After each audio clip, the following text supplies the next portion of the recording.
Mga katanungan sasagutin, mga alalahanin, lilinawin. Ito ang programang Tulay Nyo sa serbisyo publiko. Ako po ang inyong kapatid Cheryl Cosim, Sagot Kita. At napapakinggan nyo po kami sa 92.3 Radio 5 True FM.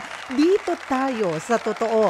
At live din po tayo sa Facebook page ng True FM. Please do follow us on Facebook.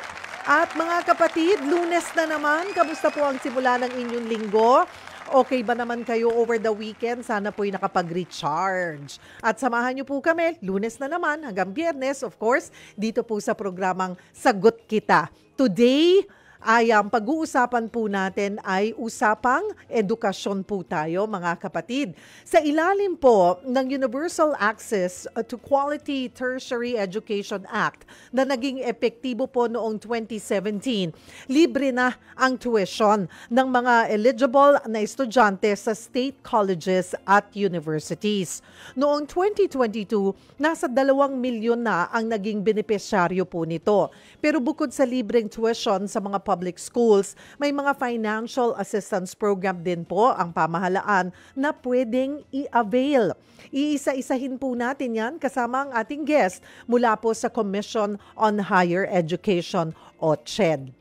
Inaanyayahan po namin kayong sumali sa ating talakayan. Ang ating question of the day, naghahanap ka ba ng scholarship program para sa kolehiyo? Sagot na po kayo at baka may mga inquiries din po kayo, maaari kayong mag-post sa ating live stream or maaari rin po kayong tumawag sa ating tanungan hotlines and we'll connect you directly sa ating guest mula po sa CHED. 8631-5788 or 8631-6674. Baka may mga concerns din po kayo doon po sa mga benefits or mga scholarship po ng CHED na ibinibigay, maaari po kayong tumawag dyan sa ating tanungan hotlines. Again, that's 8631-5788 or sa 8631-6674. Pero pwede rin po kayong mag-post ng inyong mga katanungan sa ating FB page ng True FM. O mga kapatid, simulan po natin ang ating discussion live via StreamYard. Kasama po natin mismo, ayan, may oras siya sa atin, CHED Chairman Prospero de Vera ng CHED. Hello po sa inyo. Hi, good afternoon, Cheryl. Good afternoon sa mga tagapakinig, tagapanood at sa buong Pilipinas. Salamat po sa inyong oras, Chairman Popoy. Ayan po, it's good to have you. Sana nandito ka sa studio. Next time, ha? Next time. Parang ayaw mo. Mahaba ba ma-traffic no?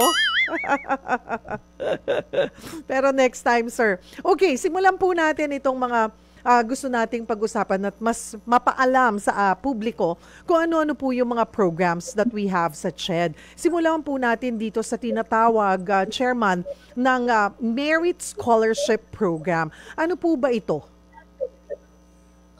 Well, siguro ang pinakamalaki sa lahat, Cheryl, ay yung free higher education. Dahil mula 2018, more than 2 million students in more than 200 public universities stopped paying tuition at miscellaneous fees. So malaki yan both in terms of individual amounts ng mga estudyante and yung total amount ng lahat ng schools at lahat ng estudyante. So yan ang pinakamalaking programa talaga na Universal Access to Quality Tertiary Education Law. Pero tanggap natin na hindi lang tuition at miscellaneous fees ang problema at hindi lang public universities ang may estudyante. Kaya kasama dun sa Universal Access to Quality Tertiary Education Law ay yung tinatawag na tertiary education subsidy at saka tulong-dunong. Ito'y bukas both for public and private. At ito ay parang dagdag ayuda na binibigay sa mga estudyante dahil alam natin na kahit na libre na ang tuition at saka miscellaneous, madami pa ring hirap na estudyante sa public universities. At sa private naman, binigyan natin silang konting pagdagdag o pangbawas sa kanilang babayaring tuition. So yung tulong-dunong ay 15,000 per year, yung tertiary education subsidy ay 20,000 per year. Ang priority dyan, yung mga mahihirap na estudyante, lalo na yung mga pamilya ng 4Ps, no? Malaki din yan. Ang total number ng mga estudyanteng TES or tulong-dunong beneficiary ay siguro mga kalahating milyong estudyante ang nakikinabang dyan. No? Ngayon, paano kung hindi ka naman mahirap? Siyempre, kahit hindi ka mahirap, middle class ka halimbawa, o hindi ka naman bahagi ng listahan ng 2.0, ay hindi ibig sabihin na kayang-kaya mong mag-aral. So, papasok yan, unang-una, yung sinasabi mo kanina, yung merit scholarship. Yan naman, pataasan ng grade yan. Okay. Kasi yung test, yung tulong-dunong, yung free higher ed, wala namang grade requirement yan. Opo. Basta student of good standing ka, tuloy-tuloy ang iyong enrollment, tuloy-tuloy ang pagtanggap mo ng tulong-dunong tsaka test. Ibig sabihin, pag naging test beneficiary ka na o tulong-dunong beneficiary, hanggang graduate ka every year, meron ka ng ayuda. Yung merit scholarship, pataasan ng grades yan. Okay. Yan eh, walang income requirement. Ibig sabihin, kahit na medyo nakakariwasa ka sa buhay, kahit na mahirap ka o mayaman ka man, basta matalino ka, competitive grants ito every year na binibigay natin sa mga estudyante. Merit at saka half merit. Yung full merit, 60,000 per year yan. Yung half merit, 30,000 per year. Pataasan ng grade naman yan. No? Gano'ng karami po ang slots for that, Chairman Popoy? Depende kung magkano ang ibigay sa amin ng Kongreso na pondo. So it changes from year to year. May mga year na madami, may mga year na hindi masyadong madami. So depende kung magkano ang mailagay sa aming budget, yun ang aming binibigay. Ina-allocate yan per region. Ibig sabihin, ang labanan dyan sa region naglalaban. Kasi kailangan enrolled ka dun sa mga priority degree programs dun sa region. So yung regional office namin ang nagtatanggap at nagve-vet ng mga pangalan para siguruhing naka-enroll sila sa mga kursong kailangan ng ating bayan. Kasi every region, iba-iba ang priority program, iba-iba ang kailangan nilang uri ng graduates. Dinidesisyonan yan sa region ng CHED, ng NEDA, ng DOST. Pinag-uusapan yan sa Regional Development Council kung ano yung priority na graduates na kailangan nila. So doon papasok yung mga graduates. So naka-allocate yung slots per region. Usually po ba may commitment po doon yung estudyante na mag-serve sa region nila kahit na 1 taon or 2 taon? Wala naman pong ganon. Wala. Basta matalino ka. Basta matalino ka. Kasi habang tinutulungan natin yung mga mahihirap na nangangailangan, tinutulungan din natin yung matatalino naman. Kasi siyempre, kaya nga tinawag na merit, labanan ng pataasan ng grade naman yung scholarship. Pero po, sabi nyo nga po, hindi po nila call or kailangan nilang tignan yung listahan ng priority degrees na ino-offer. Doon, pag nandun yung gusto nilang kurso, then pwede silang mapasok. Hindi po kaya minsan napipilitan sila, Chairman, na para lang siyempre magkaroon ng scholarship, kahit hindi yung gusto nilang kurso, yun na rin ang kukunin nilang degree. Ay dinidiscourage natin yan kasi ang ayaw natin yung estudyanteng masama ang loob habang nag-aaral kasi baka hindi makatapos yan. No? Siyempre, ang dapat kunin mong kurso sa kolehiyo, yung nag-i-enjoy ka, yung gusto mo. Ngayon, kung matapat yung gusto mong kurso doon sa mga pangailangan ng region, pwede ka sa merit scholarship para sa mga estudyante. Meron pa tayong iba, no? Meron tayong tinatawag na Sugar Workers Fund. No? Ito naman ay pondo galing sa Sugar Regulatory Administration. Ito naman ay yung para sa mga anak ng mga sugar workers.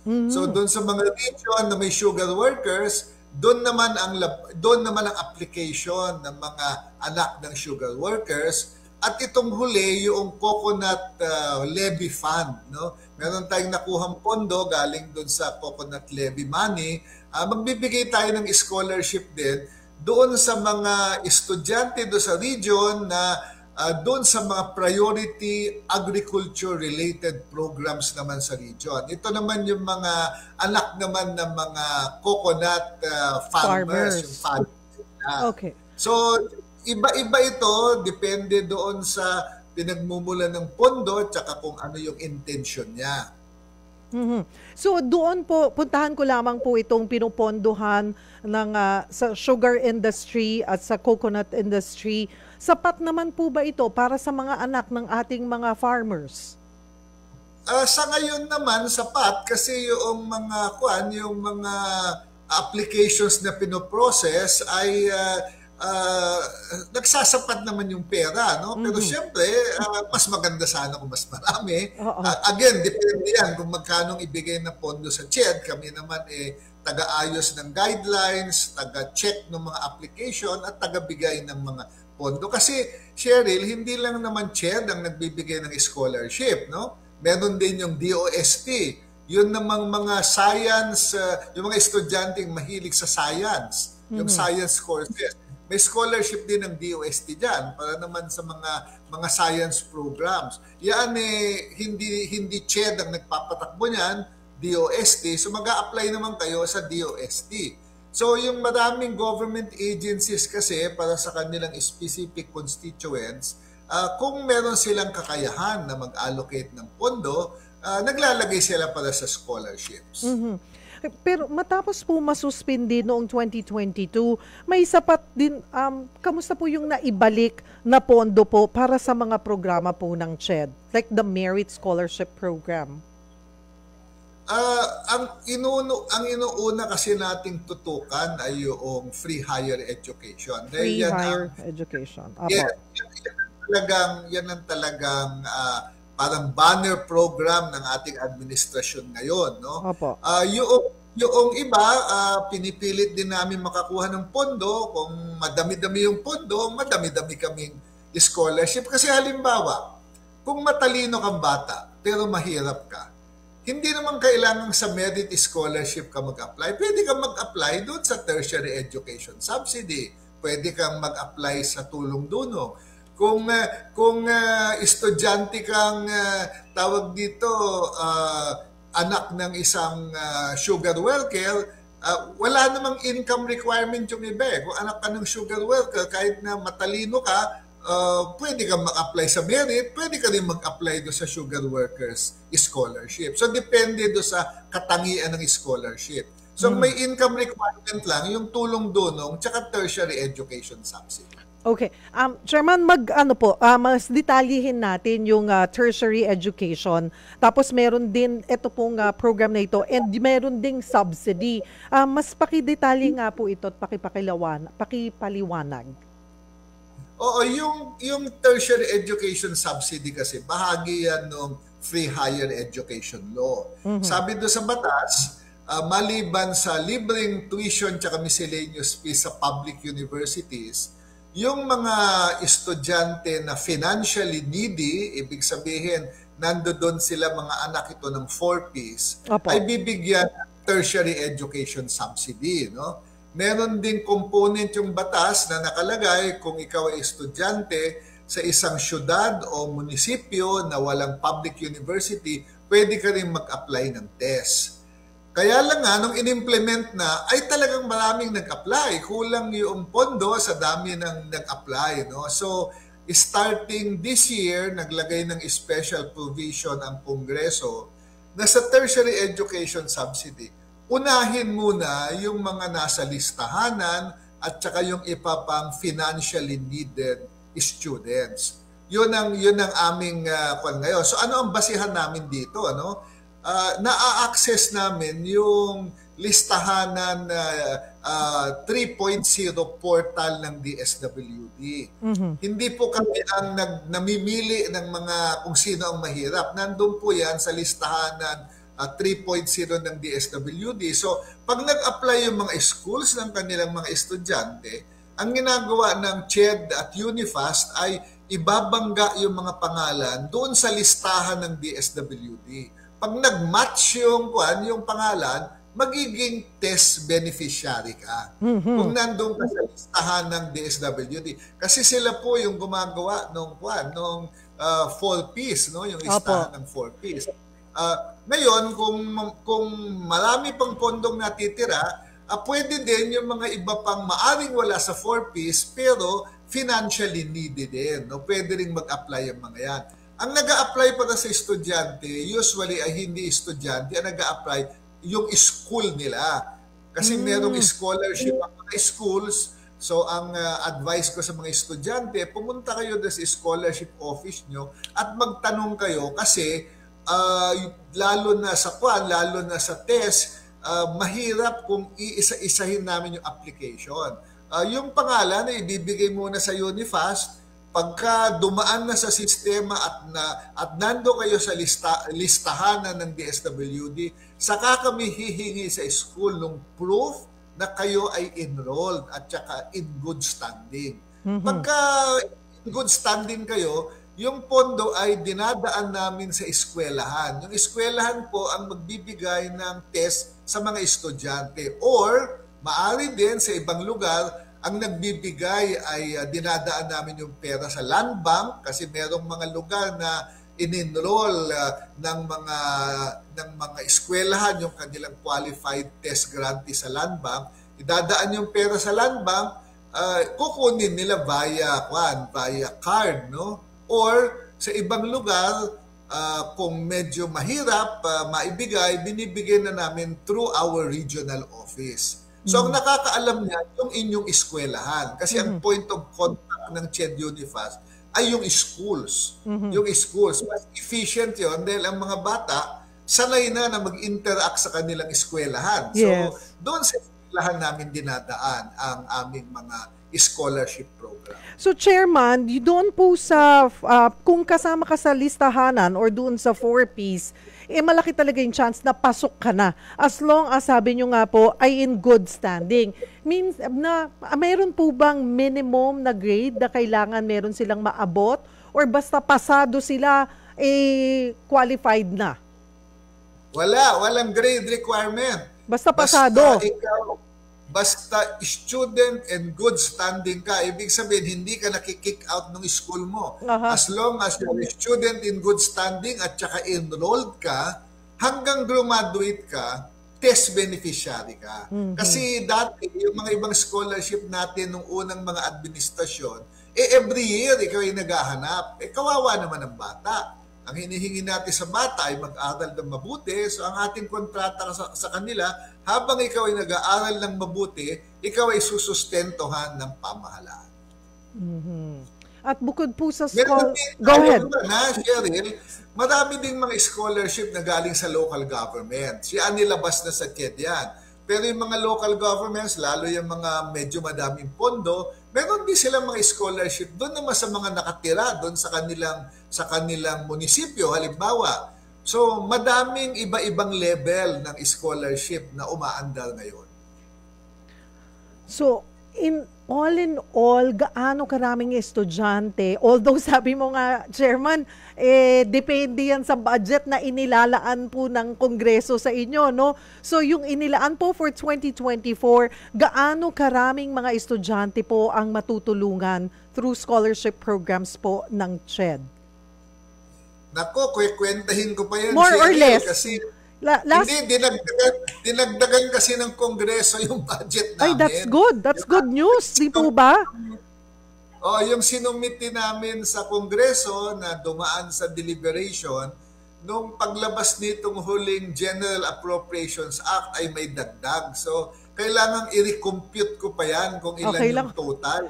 Pero ang maganda, Chairman, ay makakasiguro tayo na mas marami ang makikinabang kasi tumaas ang budget. Ngayong taon na ito, ang good news ay mas marami tayong scholar ngayong taong ito kaysa yung mga nakaraang taon. Yan po ang magandang balita dahil nakita ng Kongreso, nakita ng Pangulo na maganda naman ang ating pag-implement. Alam mo, sinama sa SONA ng Pangulo yan noong 2023. Nasabi niya sa kanyang State of the Nation Address, itutuloy ang free higher education para sa mga kabataan para matutupad nila ang kanilang mga pangarap. At ang utilization naman namin ng pondo sa Unifast ay mataas. Ang utilization namin is I think 99.6% ng pondo na nilagay sa free higher education ay nagasta namin. So lahat ng binibigay sa amin ay nagagasta para sa free higher ed, no? At saka makakaasa ang ating mga kababayan na tama ang pag-implement dahil nung last year, for the first time sa history ng CHED, nakakuha kami ng unqualified opinion sa COA. Ito yung highest audit rating na pwedeng ibigay ng Commission on Audit sa isang ahensya ng pamahalaan. Ibig sabihin ng unqualified opinion, ang aming mga sistema ay tama, ang aming paggastos ng pera ay tama, walang corruption, walang diversion ng pera, at yung pera ay nagagasto sa tamang paraan. So, yan ang assurance natin sa ating mga pamilya at ang mga estudyante, ang pondo na binibigay sa komisyon ay nagagamit sa tamang paraan. At kaya rin po siguro dinagdagan ang budget po ng CHED. Dahil efficient naman ang aming paggamit ng pondo. Alam mo, Cheryl, siguro alam mo yan, madaming government agency ay mababa ang utilization. Ibig sabihin, hindi nila nagagamit. Kami naman, mula nung ako'y naupo, nung naupo ako, ang utilization ng CHED ng pondo niya ay 78% lang ng pondo ang nagagastos. In the first year, naitaas ko sa 82%, tapos naging 86%. Ang overall utilization na ng CHED, ng kanyang pondo bilang ahensya, ay lagpas 96%, at sa free higher ed, lagpas 99%. So, halos lahat ng pondo binibigay sa amin ay nagagamit ng ahensya para sa mga serbisyo sa ating mga estudyante. Na ma-maximize. That's good to know po. Mas detalyihin naman natin, Chairman Popoy, ito pong tulong-dunong program. Ano po? Sino po ulit ang mga beneficiary nito para mahimay po natin ng mabuti? Yung tulong-dunong naman, hindi ka necessarily nasa 4Ps. Basta ikaw ay mahirap na estudyante. So ito ang income nito yata, kung hindi ako nagkakamali, ay kailangan mas bababa sa 300,000 sa isang taon ng income. At saka ang basihan ng application mo ay yung tinatawag na meron kang Certificate of Indigency galing sa DSWD o galing sa local government, or meron ka certificate mo galing sa BIR na hindi ka nagbabayad ng buwis dahil maliit ang kita mo. Yaan yung sa tulong-dunong. Yung tulong-dunong, ganun din. Kay private, kay public, ay mabibigyan ka ng konting ayuda ng pamahalaan. No? Iba-ibang application nito. Ang pinakamaraming nag-a-apply ay through their congressman. Kasi yung mga congressman, siyempre may opisina yan sa distrito, sila ay kilala ng kanilang mga constituents at lumalapit ito. So ang ginagawa ng mga legislators ay sinusumite yung mga pangalan sa amin, at pag qualified, nagpa-qualify sila. No? Pwede na rin magpunta doon sa regional office ng CHED kasi mas maganda nando sa ground level kasi hindi naman pwedeng mag-a-apply ka dito sa opisina namin sa Quezon City. Masyadong magastos. Pinakamalapit sa ating mga estudyante ay yung regional office o yung mga opisina ng ating legislators. Merong mga district office yan. Doon kayo pwedeng mag-apply ng inyong mga tulong-dunong applications. No? So yan. Itong nakaraang buwan, I think, nung nagpunta si Speaker Romualdez sa dito sa Iloilo, nagkaroon nung isang programa doon na lahat ng mga ahensya na mayroong financial assistance, on the spot na application ng mga estudyante. Ga-apply sila sa scholarship ng tulong-dunong, yung doon sa DOLE, yung AIX, etc. Ginawa ito sa campus ng West Visayas State University sa Iloilo, at doon sa Isatyo campus sa Miagao. Ito yung dalawang lugar na pinuntahan ni Speaker Romualdez kasama ang ating mga legislators bilang bahagi ng Bagong Pilipinas Caravan, doon nag-apply yung mga estudyante para hindi na sila lumayo. Yung mga nandoon na estudyante, nag-file sila ng mga application, tapos i-process namin lahat yon kung sila ay kwalifikado. Isa yan doon sa mga nangyayari doon sa ating bagong Pilipinas Caravan, pag umiikot yung mga government agencies, kasama diyan yung pagbigay namin ng mga grants. No? Dalawang nangyayaring umiikot, yung bagong Pilipinas Caravan headed by Speaker Romualdez at yung Love for All ni First Lady Luis Araneta Marcos. Ito yung health, social welfare, merong mga services din na dinadala namin sa bawat probinsya. So doon, nagbibigay na kami ng mga grants, yung mga qualified beneficiary, binibigyan na namin yung grants doon para hindi na sila magpunta sa school nila o hindi na magpunta sa land bank. Nagbibigay kami doon ng mga check para doon sa mga qualified beneficiary. Doon sa pinakamalapit na mga eskwelahan kung saan gaganapin yung event. No? So, ganun ang kasama sa Love for All Caravan na ginagawa namin. Kami nakapunta na sa, kung hindi ako nagkakamali, parang 8 lugar na yung 8 lugar na po. Tapos, Chairman, sabi nyo, agad-agad doon mismo on the spot ay pinoprocess na po yun? Hindi naman. Yung mga nag-apply na, yung mga qualified, hinahanda na namin yung kanilang check or kung pwede, yung cash, doon na namin ibibigay kaysa sila magpunta pa sa school o magpunta pa sa land bank. So, in advance... So in advance, Chairman, kunwari nakaschedule nga yung bagong Pilipinas Caravan or itong Love for All, ay ahead of time, titignan nyo na kung may mga applicants doon para pagdating nyo doon sa lugar, madali nang maibigay. Parang surprise gift na sa mga estudyante or sa mga applicants. Yan ang aming ginagawa. Halimbawa, naka-schedule yung Love for All. Itong huling-huli ay ginawa sa Vigan, sa Ilocos Sur. No? So, several weeks before the schedule, yung aming regional office, kinokontak na yung mga scholar doon sa malalapit na school para magpunta sila doon sa lugar kung saan gaganapin yung Love for All. At nakahanda na yung mga cheque or cash para doon na i-pay out. Rather than hintayin nila yung kanilang school mag-pay out sa kanila. Kung kaya ng aming regional office, nagpe-pay out na kami to our regional office. Kung saan nagpupunta ang ating First Lady, parang 5 o 6 na agency ang kasama ng First Lady. Pag siya'y umikot, isa kami doon, kasama ang Department of Health. So yung Department of Health naman, nagbibigay ng health services. May mga doktor, nag-check, nagbibigay ng gamot, no? So yung Love for All, hindi ito isang araw lang. Parang 3 araw. Yung huling-huling araw, saka dadating si First Lady. Pero bago nun, nakapag-check up na yung regional office ng CHED, yung local governments, nabigyan na. Madami tayong private sector rep na partner doon. Merong nagbibigay ng salamin. Kasi alam mo, Cheryl, nakita pala namin sa local level, ang daming mga Pilipino na hindi maka-afford ng salamin.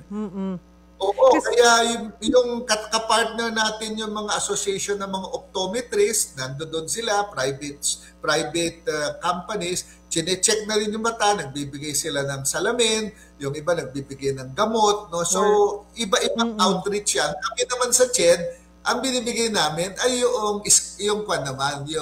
yung financial assistance. Ayan. Chairman, pagbalik po natin, pag-usapan natin itong, mas detalyihin naman natin yung medical programs, kagaya po itong yung doktor para sa bayan, tuloy-tuloy pa rin po ba ito? Meron din itong baka may program din ng CHED dito po sa mga gustong mag-masters, di po ba? Ayan po, ilan lamang yan sa mga gusto pa nating detalyihin. Pinag-uusapan po natin ang edukasyon, ang mga programa po ng pamahalaan ukol po sa edukasyon. Ang ating question of the day, naghahanap ka ba ng scholarship program para sa kolehiyo? Abay, balik-balikan nyo po itong segment natin dahil napakarami po palang scholarship programs na binibigay po ang ating pamahalaan sa pangunguna po ng CHED. Kasama pa rin po natin mismo, CHED Chairman Prospero de Vera III. Chairman Popoy, yun nga po, kanina meron pa yung isa, yung medical programs, yung doktor para sa bayan. Tuloy pa rin po ba yan? Oo, kami ay very proud dito sa programang ito kasi very successful siya. No? Actually, ang original na development dito nagsimula noong 2017, no? Kasi yung initial funding para free tuition sa mga state universities, naglagay din ng konting realignment to ng House and Senate para sa medical scholarship. Pero at that time, wawalo ang public universities na merong medical program, no? 5 sa Luzon, 2 sa Visayas, at iisa sa Mindanao, no? Sa MSU Marawi, yung kaisa-isang programa, no? So kawawa naman yung mga taga Mindanao. Alam mo naman, napakamahal mag-aral para sa medisina. Kaya unti-unti namin pinupush ito. Napaganda nung nakapasa yung doktor para sa bayan, no? Kasi nakalagay doon, unang-una, minanduhan ng CHED na tulungan yung mga state universities and colleges na kwalipikado para magkaroon ng medical program, no? So sabi doon sa batas, at least one in every region na state university ay magkaroon ng medical program para ma-expand yung access, no? So ang magandang balita, mula do sa original na 8 na state universities and colleges, ngayon ay 19 na ang state universities at colleges na merong medical program. So yan ay more than 100% increase.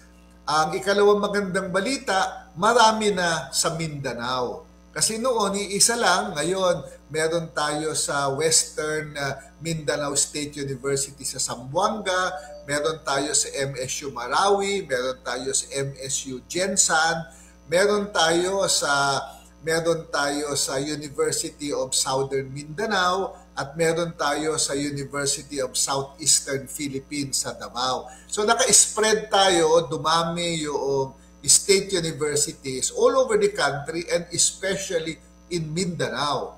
Meron na din tayo sa Palawan State University, kauna-unahang school sa buong Mimaropa na nagkaroon ng medical program. Meron tayo sa Cebu Normal University. Yung dati natin, ang dati West Visayas meron, pinalakas pa natin yan. At sa Luzon, ang dumagdag ay kasama ang Cavite State University, Batangas State University. So dumami. Meron pa pala sa Mindanao, yung USTP pala sa Cagayan de Oro ay meron na ring medical program. Sa Luzon, nadagdag ng Isabela State University, sa Cavite State at Batangas State. No? So dumami na. Ang nakapila ngayon na nag-a-apply for the program ay I think 7 o 8 at ang mukhang magkwa-qualify ay siguro mga 3 o 4 makapag-qualify in the first half of the year. So aakyat siya to about 23, 24 state universities and colleges. Nice. Ano ba ang mangyayari dito, no? Ngayong napadami na yung medical schools, ang mga estudyante makakakuha ng full medical scholarship galing sa gobyerno. Wow. So pag estudyante ka, libre ang iyong pag-aaral. At ang medical scholarship natin ay pinakamagandang scholarship sa lahat ng scholarship sa medical programs. Malaki ang nilaan naming pondo yan. So ngayon, meron ng lagpas 3,000 mga Pilipino na nag-aaral sa medical schools ang may scholarship. Ngayon, pinalawak namin kasi may mga lugar na walang public university na mag-qualify. So, pirma kami ng kontrata with private universities na binigyan din namin ng pagkakataon na scholarship. Ang sistema sa private, ang isa-subsidize ng CHED ay hanggang 100,000 pesos. So, halimbawa, kung ang tuition mo sa private school ay 120,000, ang pakiusap namin sa kanila, scholar nyo na yung 20,000. Sagot namin yung 100,000 sa mga bata. So, yan po, ang kapartner natin, St. Louis University sa Cordillera, nandiyan dyan, UST, kapartner na natin. No? So, yung malalakit, magagaling na mga eskwelahan ay pwede na rin tumanggap ng medical scholarship ang kanilang mga estudyante. Ngayon, pagka-graduate ng bata, ang kapalit nito ay meron kang tinatawag na return service agreement. Ibig sabihin, pagka-graduate mo, magbigay ka sa bayan, you give back, you return service. Ikaw ay pinag-aral na ni Juan de la Cruz, pinag-aral ka ng ng taxes of the Filipino people, ikaw ay magse-serve doon sa mga underserved areas. Pwede ka magtrabaho sa provincial hospital, sa district hospital, no? Pwede kang pumunta sa doktor para sa various program. So, kailangan kung 4 na taon kang nagkaroon ng scholarship, 4 na taon ka munang magsilbi sa Pilipinas. Yung pagsilbi mo naman ay may bayad, hindi naman libre yan. Kasi pag hinire ka na doktor, halimbawa sa provincial hospital or sa ating mga tertiary hospital, may sweldo naman yan. May sweldo. Yung 4 na taon, pwede mong gugulin na mag-specialize ka, pwede mong kunin yung residency mo, kasama yan sa return service. Pwedeng dumiretso kang maging doktor, sa doktor para sa bayan, pwede kang pumasok na medical researcher dito sa ating mga state universities na may ospital. Iba-iba, basta magsisilbi ka sa Pilipinas. Opo, yan pero ang ating pwede po ba yung dapat po ba full shift or pwedeng kunwari sa isang linggo, kunwari 3 araw, ibabalik sa bayan, 3 araw magpa-private siya para lang pwede po bang ganun? Depende yan kung saan ka pupunta at kung papayagan nila, no? Kasi halimbawa, kung may papasok sa gobyerno, magiging medical officer ka sa gobyerno, yung ibang tawag dito, ospital o yung ibang eskwelahan, nag-aalaw ng limited private practice. Pero depende yan kung saan ka magsaserve ng iyong return service. Pero ang kailangan mong i-emphasize, hindi po libre yan. May sweldo kayo. Pero magsilbi muna kayo sa bayan bago kayo mag-private practice o bago kayo umalis ng Pilipinas. Kung ano yung sinubsidize ng gobyerno sa inyo, ibalik nyo through service to our people. So, yan ang doktor para sa bayan. Ako'y nagpapasalamat sa Kongreso dahil tuloy-tuloy ang pag-fund nila dito. Ang ginawa namin, Cheryl, yung mga bagong school na naka-qualify na o pumasa na sila sa standards ng CHED.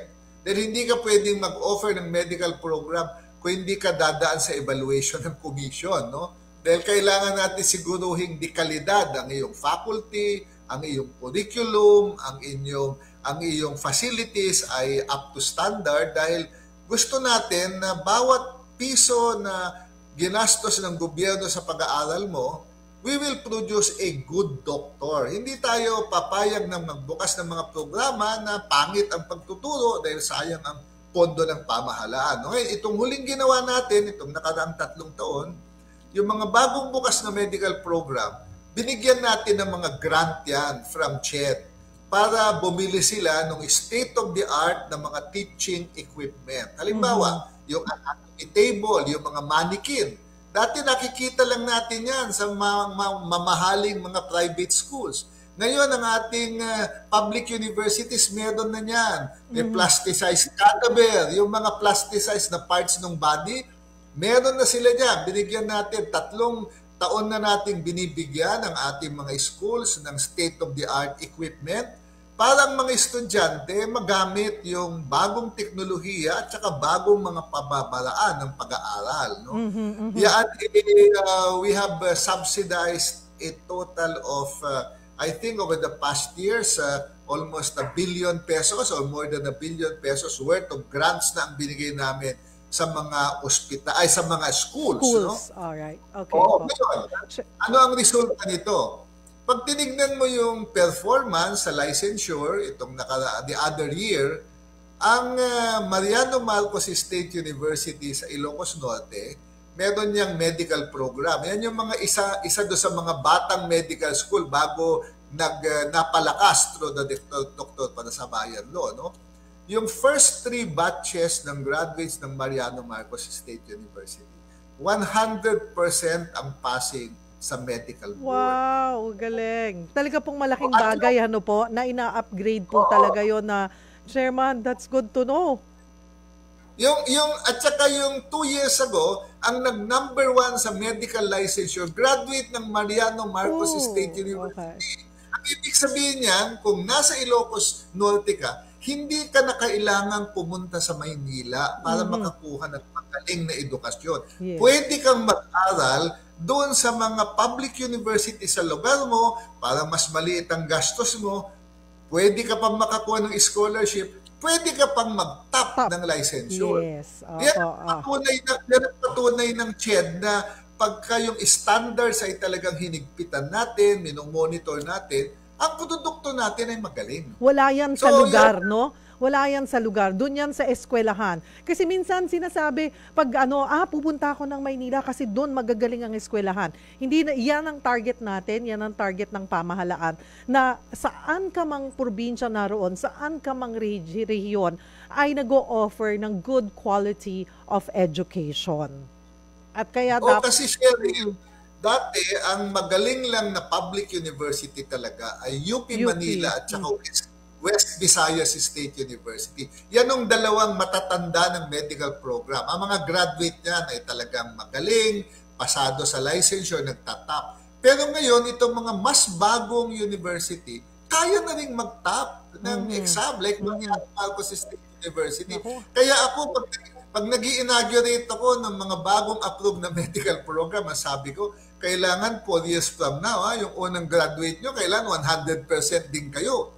Kasi nga, malaki ang sustento ng pamahalaan sa equipment, malaking sustento ng pamahalaan sa scholarship. So, walang dahilan na hindi makaproduce ng magagaling na graduate na libre ang pag-aaral ng mga bata. Chairman, puntahan ko lamang po dahil po mauubos na rin yung oras natin. Puntahan ko po yung caller natin ngayon na si Michael Nunez. At mula po sa Marikina, may concern po siya tungkol sa scholarship para po sa kanyang anak. Siya po, ang magulang ay isang PWD.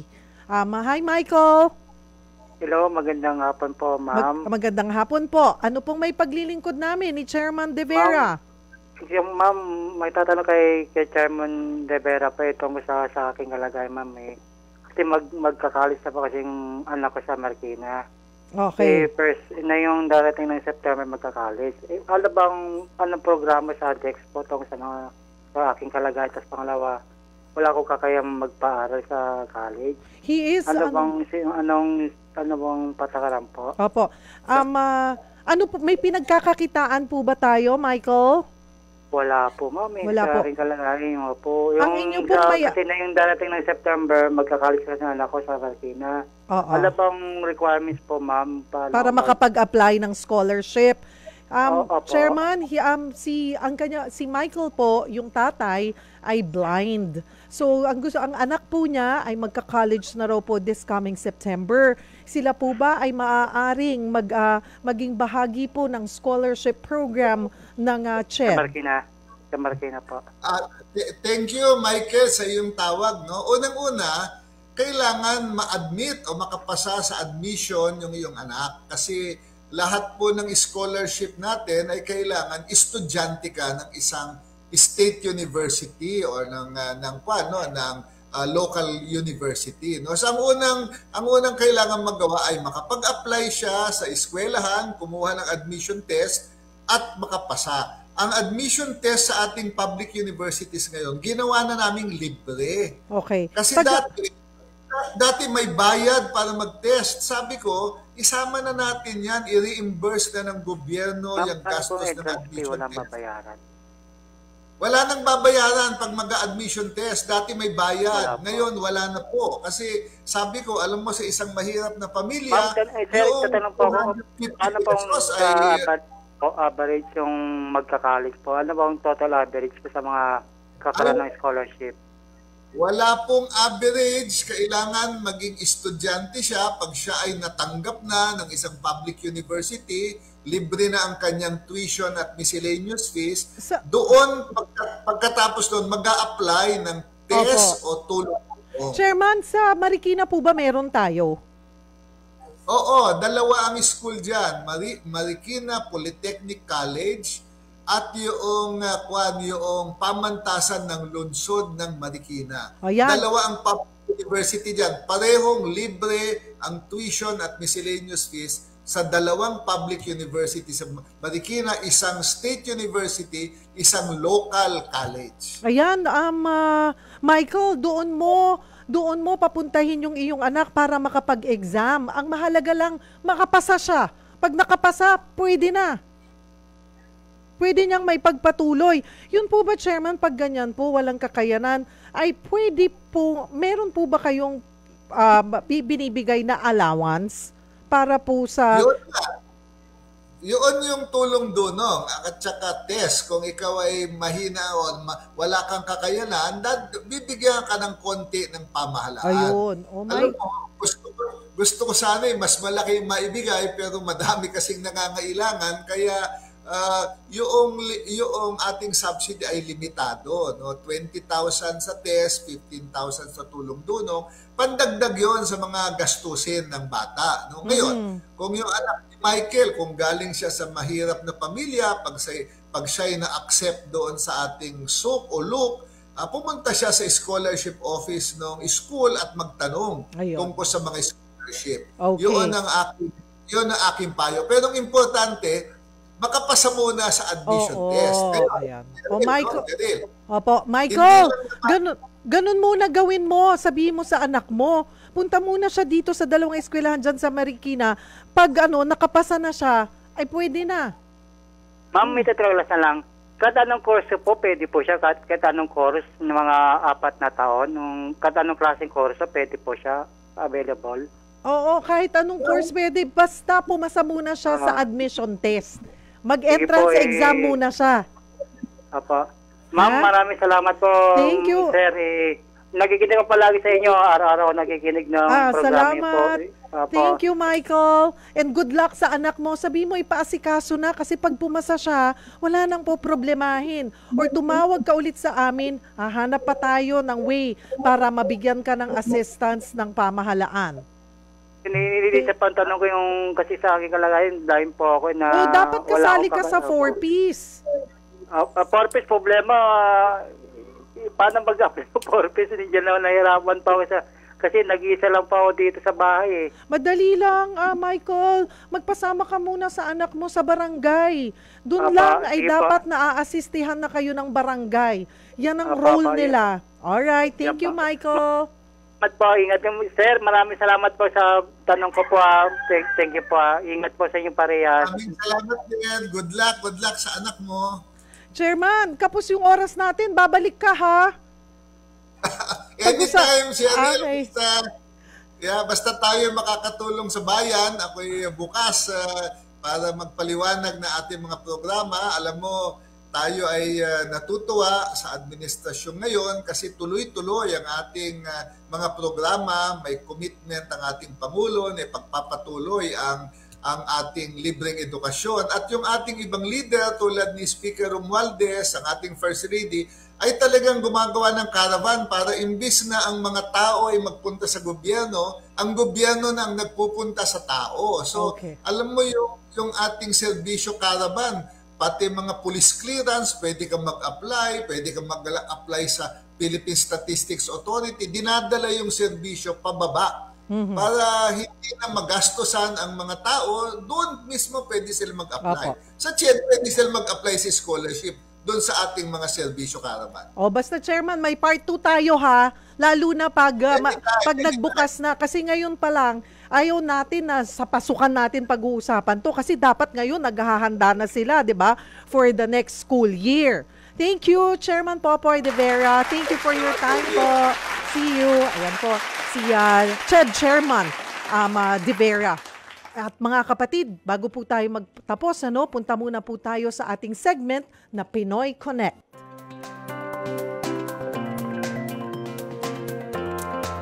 At dito po, pag-uusapan natin ang lagay ng mga OFW at mga programa at serbisyo para po sa kanila.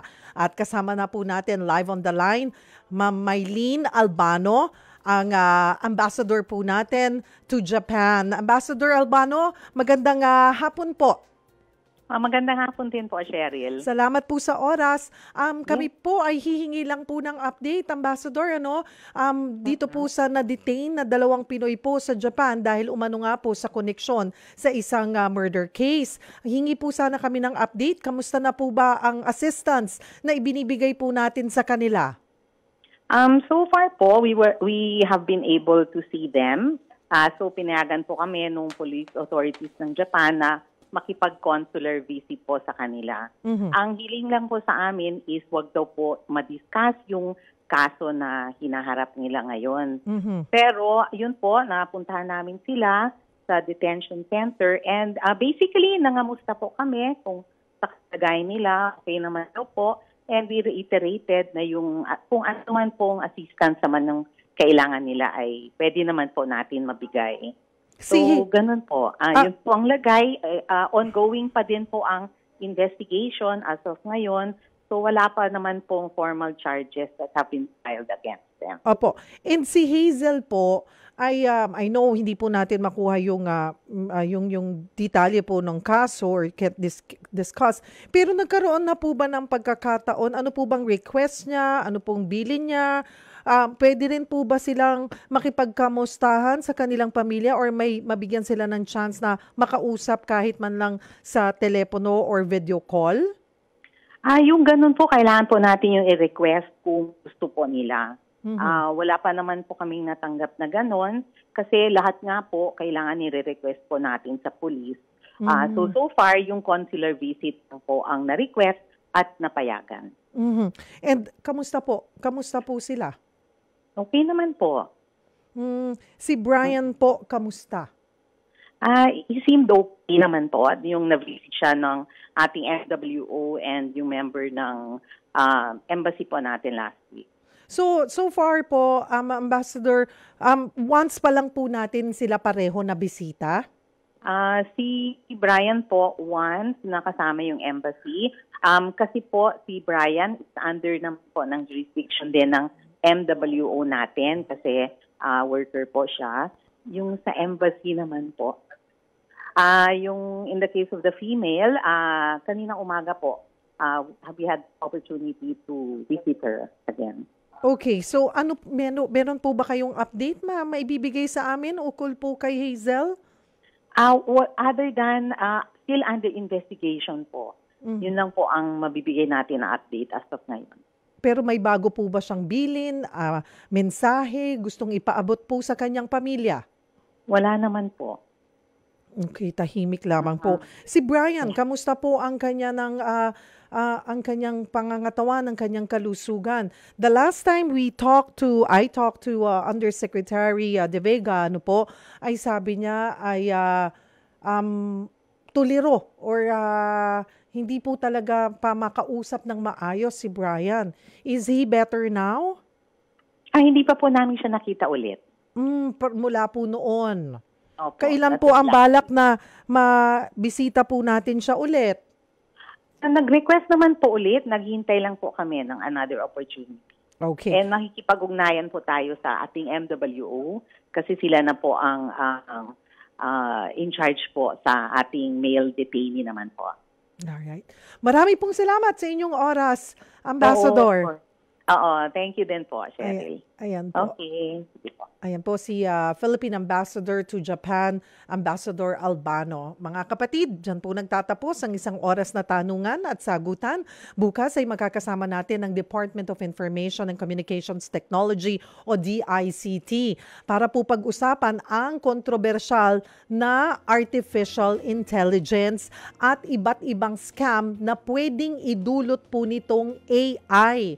Kailangan po ay may enough din po tayong kaalaman ukol po dito sa artificial intelligence para makaiwas again sa mga scam po or panloloko. Magsama-sama tayo ulit bukas, alas 4 ng hapon hanggang alas 5 dito sa programang Tulay Nyo sa Serbisyo Publiko. Ako po ang inyong kapatid, Cheryl Cosim. Sagot kita!